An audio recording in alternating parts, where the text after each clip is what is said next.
Right, let's reflect on what's happened this afternoon in terms of the Premier League. We're going to start off at the Etihad, where Manchester City beat Newcastle United by 4-0. So for Newcastle United, their first defeat in all competitions away from home in their last 7 games, and it is 16 defeats out of 16 in their last league visits to the Etihad. Mercy, you were watching this one. Listen, we need a longer run of form before we start talking about Man City being back. But in terms of what you saw today, how close to the Man City of best was that as a performance?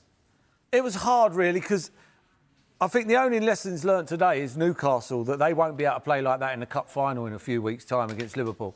How did they play? They just opened the game up.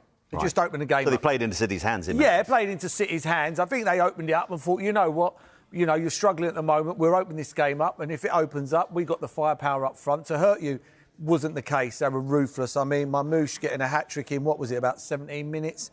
Silvino on the right give Hall a real torrid time in the first half.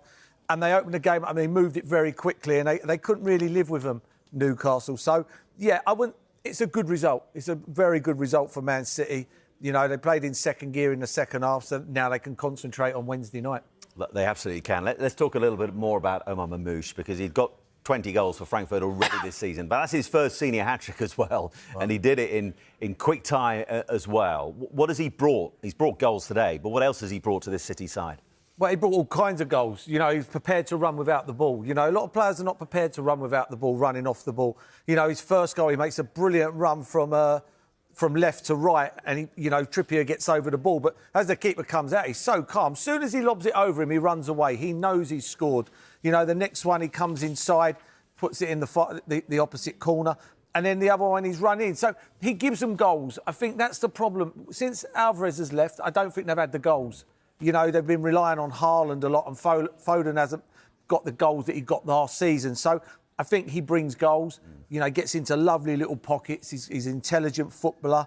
He sees the pass, he sees stuff, and he scores goals. So, I'm sure he's going to be a hit. I'm sure. And a really good day for them, because they moved into the top 4. Bournemouth hovering just below, only a point outside the top 4. We'll talk about them in a while. But Nico Gonzalez makes his Premier League debut today. He had 28 touches more than any other City player. What did you make of his afternoon? If I'm being honest, I didn't really notice him. And I think that's a good thing. When you're playing as a holding midfield player, your job, get the ball, give it to someone else. Give it simple, do it well, and get back and see the danger. And that's what he done. He just got it and he give it. And the quicker you get it to people like Marmouset and Silvino and Foden, they had a field day. They got running at people, and that was because him and Gundogan moved the ball very, very quickly today. It wasn't 3, 4, 5, 6, 7 touches. At Etihad, listen, we talk about the Arsenal games in the League Cup semi-finals, about how tactically he got it absolutely spot on. He knows that the City side are capable at times still this season of really turning it on. Why did he get his tactics so wrong? Why did he play into their hands? I don't think he did play into their hands. Not at the start, I didn't. I thought that was the best thing. I watched Chelsea go there the other week, and Chelsea compact the pitch and made it like where the legs didn't really count. We talk about Man City at the moment as their legs. Today it was a bit younger, the team. Put Gundogan in there, but he put Nico in there. He's got Silvino, Foden, Haaland. There's a bit more legs in there. When Chelsea went and played there, they tightened the game up. And it didn't matter if you were 73. You didn't have to run anywhere. It was tight. But this game was opened up. And I think the midfield got run ragged. Tonali, Bruno and Willock. Did he try and change it at all? They were making loads of subs. I mean, Miley come on. And then they sort of tightened it up. And it was a bit better in the second half. They were.